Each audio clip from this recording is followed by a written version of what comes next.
ನಮಸ್ಕಾರ ವೀಕ್ಷಕರೇ, welcome to ನಮ್ಮ ಫುಡ್ಸ್ ಚಾನಲ್. ಇವತ್ತಿನ ರೆಸಿಪಿ ಹೂಕೋಸು ಪಲ್ಯ ಹೇಗೆ ಮಾಡೋದು ಅಂತ ನೋಡೋಣ. ಇದು ಪಲ್ಯಗೆ ತುಂಬ ಚೆನ್ನಾಗಿರುತ್ತೆ, ನೀವು ನೋಡ್ತಿರ್ಬೋದು ವಿಡಿಯೋದಲ್ಲಿ. ಸೊ ನಾನು ಇವಾಗ ಮೊದಲಿಗೆ ಇಂಗ್ರೀಡಿಯೆಂಟ್ಸ್ ಹೇಳ್ಬಿಡ್ತೀನಿ ಏನೇನು ಬೇಕು ಅಂತ. ನಾನಿಲ್ಲಿ ಹೂಕೋಸು ತೊಗೊಂಡಿದ್ದೀನಿ. ನಿಮ್ಗೆ ಯಾವ ಸೈಜ್ ಬೇಕೋ ನೋಡ್ಕೊಂಡು ತೊಗೊಳ್ಳಿ. ನಿಮ್ಮ ಮನೆಯಲ್ಲಿ ಎಷ್ಟು ಜನ ಇದ್ದಾರೆ ಅದ್ರ ಮೇಲೆ ಡಿಪೆಂಡು. 200 ಗ್ರಾಮ್ ಆಗೋಷ್ಟು ನಾನು ಹಸಿ ಬಟಾಣಿ ತೊಗೊಂಡಿದ್ದೀನಿ, ಇದು ಆಪ್ಷನಲ್ಲು.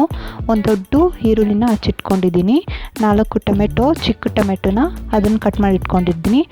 ಅರ್ಧ ಟೇಬಲ್ ಸ್ಪೂನ್ ಅಷ್ಟು ಜೀರಿಗೆ, ಒಂದು ಸ್ವಲ್ಪ ಚಕ್ಕೆ ಲವಂಗ ಪೌಡರು, 2 ಸ್ಪೂನ್ ಆಗೋಷ್ಟು ಧನಿಯಾ ಪೌಡರು, 1.5 ಟೇಬಲ್ ಸ್ಪೂನ್ ಆಗೋಷ್ಟು garam masala powder, 3 table spoon ಆಗೋಷ್ಟು ಅಚ್ಕಾದ್ರ ಪುಡಿ ಅಂದರೆ ಚಿಲ್ಲಿ ಪೌಡರು, ಸ್ವಲ್ಪ ಕಸೂರಿ ಮೆಥಿ, ಸ್ವಲ್ಪ ಕೊತ್ತಂಬರಿ ಸೊಪ್ಪು ಮತ್ತು ಎಣ್ಣೆ. ಮಾಡಬೇಕಾದ್ರೆ ಹೇಳ್ತೀನಿ ಎಷ್ಟು ಬೇಕಾಗುತ್ತೆ ಅಂತ.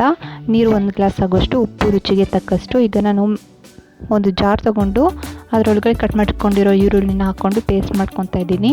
ನೋಡಿ, ಈ ಥರ ಪೇಸ್ಟ್ ಮಾಡ್ಕೊಳ್ಳಿ. ಪೇಸ್ಟ್ ಮಾಡ್ಕೊಂಡು ಆಮೇಲೆ ಇದನ್ನು ಒಂದು ಬೌಲಲ್ಲಿ ಎತ್ತಿಟ್ಕೊಂಡ್ಬಿಡಿ. ಈಗ ಅದೇ ಜಾರ್ಗೆ ನಾನು ಟೊಮೆಟೊ ಹಾಕಿ ಇದನ್ನು ಅಷ್ಟೇ ನಾನು ರುಬ್ಕೊತಾ ಇದ್ದೀನಿ.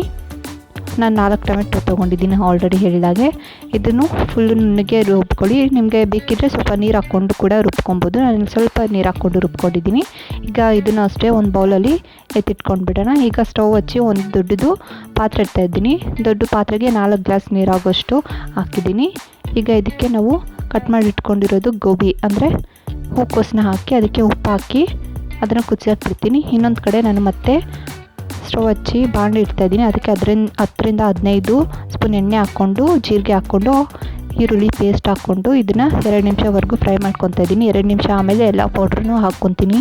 ಚಕ್ಕೆ, ಲವಂಗ, ಧನಿಯಾ powder, garam masala powder, chilli powder, ಈ ಎಲ್ಲ ಪೌಡ್ರನ್ನು ಇವಾಗಲೇ ಹಾಕ್ಬಿಟ್ಟು ಚೆನ್ನಾಗಿ ಫ್ರೈ ಮಾಡ್ಕೊತೀನಿ. ನೀವು ನೋಡ್ತಿರ್ಬೋದು ವಿಡಿಯೋದಲ್ಲಿ. ಇದನ್ನು ಅಷ್ಟೇ ಒಂದು 2 ನಿಮಿಷ ಅಷ್ಟೊತ್ತು ನಾನು ಫ್ರೈ ಮಾಡ್ಕೊತಾ ಇದ್ದೀನಿ. ಹೈ ಫ್ಲೇಮಲ್ಲಿ ಇಟ್ಕೊಂಡೆ ಫ್ರೈ ಮಾಡ್ಕೊಳ್ಳಿ. ಆವಾಗವಾಗ ಕೈ ಆಡಿಸ್ತಾನೆ ಇರಬೇಕು, ಇಲ್ಲಾಂದರೆ ಸೀದೋಗ್ಬಿಡುತ್ತೆ. ಇನ್ನೊಂದು ಕಡೆ ನೀವು ನೋಡ್ತಾ ಇರ್ಬೋದು ಗೋಬಿ ಕೂಡ ಕುದೀತಾ ಇದೆ. ಈಗ ನಾನು ಟೊಮೆಟೊ ಪೇಸ್ಟ್ ಹಾಕ್ಕೊಂಡು ಇದನ್ನು ಅಷ್ಟೇ ನಾನು ಚೆನ್ನಾಗಿ ಕಲಿಸ್ಕೊತಾ ಇದ್ದೀನಿ. ಇದಕ್ಕೆ ರುಚಿಗೆ ತಕ್ಕಷ್ಟು ಉಪ್ಪು ಹಾಕ್ಕೊಳ್ತಾ ಇದ್ದೀನಿ. ಈಗ ಒಂದು ಅರ್ಧ ಭಾಗ ಬೆಂದಿದೆ ಅನ್ನೋವಾಗ ನಾವು ಇವಾಗ ಇದಕ್ಕೆ ಹಸಿ ಬಟಾಣಿ ಹಾಕ್ಕೊತಾ ಇದ್ದೀನಿ. ಇದೆರಡು ಅಷ್ಟೇ ಪೂರ್ತಿ ಬೇಯಬಾರ್ದು. ಈಗ ಇನ್ನೊಂದು ಕಡೆ ಮಸಾಲ ಕೂಡ ರೆಡಿ ಇದೆ, ಇನ್ನೊಂದು ಚೂರು ಹಾಕಬೇಕು. ಸೊ ಇದಕ್ಕೆ ಇವಾಗ ಸ್ವಲ್ಪ ನೀರು ಹಾಕ್ಕೊತಾ ಇದ್ದೀನಿ. 1 ಗ್ಲಾಸ್ ಆಗೋಷ್ಟು, 200 ml ಬರುತ್ತೆ. ಇದನ್ನು ಕಲಿಸ್ಕೊತಾ ಇದ್ದೀನಿ. ಇದನ್ನು ಕಲಿಸ್ಕೊಂಡು ಈಗ ನಾನು ಪ್ಲೇಟ್ ಮುಚ್ತಾ ಇದ್ದೀನಿ. ಪ್ಲೇಟ್ ಮುಚ್ಚಿ 2 ನಿಮಿಷವರೆಗೂ ಲೋ ಫ್ಲೇಮಲ್ಲಿ ಕುದಿಸ್ಕೊತೀನಿ. ಅಷ್ಟರಲ್ಲಿ ಇದನ್ನು ನಾನು ಒಂದು ಬೌಲಲ್ಲಿ ಎತ್ತಿಟ್ಕೊತಾ ಇದ್ದೀನಿ. ನೀರೆಲ್ಲ ಸೋಡಿಸ್ಕೊಂಡು ಒಂದು ಬೌಲಲ್ಲಿ ಎತ್ತಿಟ್ಕೊತಾ ಇದ್ದೀನಿ. ನೀವು ನೋಡ್ಬೋದು, ನೀರು ಸೋಡಿಸ್ಕೊಳ್ಳಿ ಚೆನ್ನಾಗೆ. ನಿಮ್ಗೆ ಬೇಕಿದ್ದರೆ ಅದೇ ನೀರು ಹಾಕ್ಕೊಬೋದು, ಏನು ತೊಂದರೆ ಇಲ್ಲ. ಆದರೆ ಕುಡಿಯೋ ನೀರು ಹಾಕ್ಕೊಳ್ಳಿ ಕಾಯಿಸ್ಕೊಬೇಕಾದ್ರೆ. ಈಗ 2 ನಿಮಿಷ ಆಗಿದೆ. ಮತ್ತು ಇದನ್ನು ನಾನು ತಿರ್ಸ್ಕೊಡ್ತಾ ಇದ್ದೀನಿ, ನೀವು ನೋಡ್ಬೋದು. ಈಗ ನಾವು ಸ್ಟ್ರೈನ್ ಮಾಡ್ಕೊಂಡಿರೋ ಹೂಕೋಸು ಮತ್ತು ಹಸಿ ಬಟಾಣಿನ ಹಾಕ್ಬಿಟ್ಟು ನಾನು ಚೆನ್ನಾಗಿ ಮಿಕ್ಸ್ ಮಾಡ್ತಾಯಿದ್ದೀನಿ. ಮಿಕ್ಸ್ ಮಾಡಾಮೇಲೆ ರುಚಿಗೆ ತಕ್ಕಷ್ಟು ಉಪ್ಪು ಹಾಕ್ತಾಯಿದ್ದೀನಿ. ನೀವು ನೋಡ್ಕೊಂಡು ಹಾಕ್ಕೊಳ್ಳಿ ಎಷ್ಟು ಬೇಕು ಅಂತ. ಕಸೂರಿ ಮೆಥಿ, ಉಪ್ಪು ಎರಡನ್ನೂ ಹಾಕ್ಕೊಂಡು ಈಗ ನಾನು ಅರಿಶಿನ ಪೌಡರ್ ಹಾಕ್ಕೊತಾ ಇದ್ದೀನಿ. ನೀವು ನೋಡ್ಬೋದು. ಇದನ್ನು ಅಷ್ಟೇ ಚೆನ್ನಾಗಿ ಕಲಿಸ್ಬಿಟ್ಟು ಈಗ ಇದಕ್ಕೆ ಕೊತ್ತಂಬರಿ ಸೊಪ್ಪು ಹಾಕ್ತಾಯಿದ್ದೀನಿ.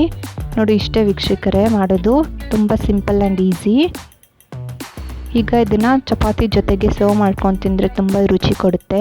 ಒಂದು ಸಲ ಟ್ರೈ ಮಾಡಿ ನೋಡಿ. ಯಾವಾಗಲೂ ಅದೇ ಪಲ್ಯ ಅದೇ ಚಟ್ನಿ ಮಾಡೋ ಬದಲು ಈ ಥರ ಡಿಫ್ರೆಂಟಾಗಿ ಮಾಡಿ ಒಂದು ಸಲ ಟ್ರೈ ಮಾಡಿ ನೋಡಿ. Thank you.